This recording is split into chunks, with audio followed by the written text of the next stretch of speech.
जय Hind defence aspirants, welcome back again. This is Divyanshu Pandey. आज के इस क्लास में हम देखेंगे कि इंडियन नेवी के द्वारा रेड सी में किस प्रकार से एक्शन किया जा रहा है और अब भारतीय नौसेना भी हौती से दो हाथ करने के लिए लाल सागर में उतर गई है। शुरुआत करते हैं आज के सेशन की। अभी हाल ही में कुछ दिन पहले 26 अप्रैल को इंडियन नेवी के ऑयल टैंकर पर हौतीस के द्वारा 3 बैलिस्टिक एंटी शिप मिसाइल आपकी फायर की गई, जहां पर एक पनामा फ्लैग क्रूड ऑयल का जो वेसल था उसमें हमारे यानी कि भारत के ही ऑयल टैंकर्स थे, उसको आपका काफी क्षति पहुंची हुई है। और इसमें टोटल 3 क्रू मेंबर्स, जिसमें 30 में से 22 इंडियन क्रू मेंबर्स आपके थे। जब ये मिसाइल अटैक उस शिप को हुआ तो उनके द्वारा कॉल किया गया इंडियन नेवी को। इंडियन नेवी के द्वारा प्रॉम्प्टली एक्शन आपका दिखाया गया और भारतीय नौसेना ने उस एरिया में अपने सबसे बेहतरीन डिस्ट्रॉयर आईएनएस कोची को भेजा और उस आईएनएस कोची के द्वारा जो है हमारे 30 के 30 जो पूरे मेंबर्स थे उनको बचाया गया, भारतीयों को बचाया गया और उस पूरे शिप को भी आपका रेस्क्यू किया गया है। ये कोई पहली घटना है नहीं। और दूसरा, 7 अक्टूबर 2023 से इजराइल हमास का जो युद्ध चल रहा है, तो उस युद्ध के चलते हमास के द्वारा ये कहा जा रहा है कि जब तक इजराइल के द्वारा गाजा में हमास के विरुद्ध कार्रवाई की जाएगी तब तक हम रेड सी के पूरे इलाके को इसी तरीके से आपका टेंशन में रखेंगे। अब इसमें तो इस बार भारतीय हित भी प्रभावित होने लगा है। इससे पहले भी इन्होंने हमारे एक वेसल को आपका क्षतिग्रस्त किया था और उसमें ड्रोन से अटैक किया था। और दूसरा, ये आपका जो वेसल था उसका नाम माइशा और एमवी एंड्रोमेडा स्टार है। तो इसमें इंडियन ऑयल टैंकर्स आपके जा रहे थे। तो जो भी शिप्स होते हैं उसमें आपके कुछ ना कुछ सामान जरूर होते हैं और मेनली वर्ल्ड का जो 80% ट्रेड होता है वो मैरीटाइम रूट के माध्यम से किया जाता है। और रेड सी एक ऐसा इलाका है जो कि एक शॉर्टर वे पड़ता है जिसके माध्यम से हम अरबियन सी से होते हुए अपने सामान को यूरोप और नॉर्थ अमेरिकन कंट्रीज तक ले जाते हैं। लेकिन जब से यहाँ पर हौतीस के द्वारा, वो भी ईरानियन बैक्ड हौतीस के द्वारा आपका बैलिस्टिक मिसाइल लॉन्च किया जा रहा है, अन्य अन्य तरीके का ये इस्तेमाल कर रहे हैं, तब से अभी तक सभी देशों के हित सबसे अधिक आपके प्रभावित हुए हैं। यहाँ पर आप देख रहे हो कि किस प्रकार से उसमें आपकी आग लगी हुई थी और भारतीय नौसेना ने एक बार फिर से दिखाया कि हम सदैव तत्पर हैं और अपने शम न वरुणा के मोटो को एक बार फिर से सार्थक किया गया है।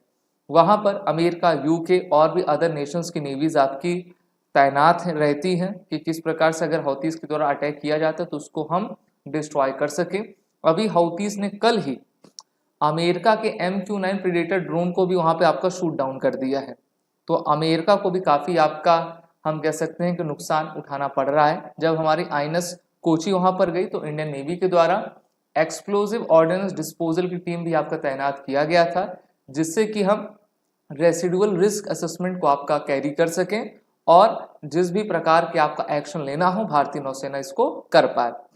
अब भारत जरूर इस बात को जो है ईरान के सामने उठाएगा कि देखिए हमारे हित इसमें प्रभावित हो रहे हैं, इस चीज को आप रोकने की कोशिश करिए। क्योंकि आप जानते हो अगर आप यमन को देखोगे तो वो सऊदी अरबिया के साउथ में है और बब अल मंदेब जो स्ट्रेट है वो यमन से ही होकर जाता है और वही एक ऐसा आपका इलाका है जहां पर विश्व के सबसे अधिक देश जो है अपने मर्चेंट वेसल को एक जगह से दूसरी जगह ले जाते हैं। भारतीय नौसेना ने अभी बहुत सारे ऑपरेशंस की हैं, mainly western ocean, Indian ocean पर। वेस्टर्न इंडियन ओशियन आप यहाँ पर देख पा रहे हो क्योंकि इस तरफ आपको सोमालिया दिखेगा और ये आपका यमन देश है, ठीक है। इंडियन नेवी ने टोटल अपने 10 डिस्ट्रॉयर्स को यहाँ पर तैनात रखे हुआ है। तो इंडियन नेवी सोमालिया से भी आपका दो हाथ कर रही है और अब इंडियन नेवी ने एक्शन लेना हौती से भी प्रारंभ कर दिया है। क्योंकि अगर इस प्रकार की चीजें होंगी तो भारतीय नौसेना जो अपने ऑपरेशन संकल्प को 2019 से चला रही है उसको वो कैरी हमेशा करेगी। इस नक्शे को आप सभी देख पा रहे हो। ये सबसे पहले आप देखो, ये सऊदी अरब का इलाका है, ठीक है। दूसरा, यहाँ पर आपका यमन आ जाता है। यमन जब आएगा तो यहीं पर आपका स्ट्रेट ऑफ बब अल मंदेब है। अब स्ट्रेट होता क्या है, एक ऐसी वाटर बॉडी जो 2 लैंड मासेस को अलग करती है उसको हम स्ट्रेट कहते हैं। और ये आपका अफ्रीका को इनसे मिडिल ईस्ट से अलग करती है। तो यही ये काफी नैरो पॉइंट है। यहीं पर सबके जो शिप्स हैं उन पर अटैक लगातार किया जा रहा है। तो कौन कितनी नौसेना यहाँ पर लगाई अपनी, ये भी एक सवाल आपका खड़ा होता है। तो इसमें भारत सभी देशों को सहयोग लेगा और सभी देश एक साथ मिलकर जो है हौती से निपटने में सहायक आपका हो सकेंगे।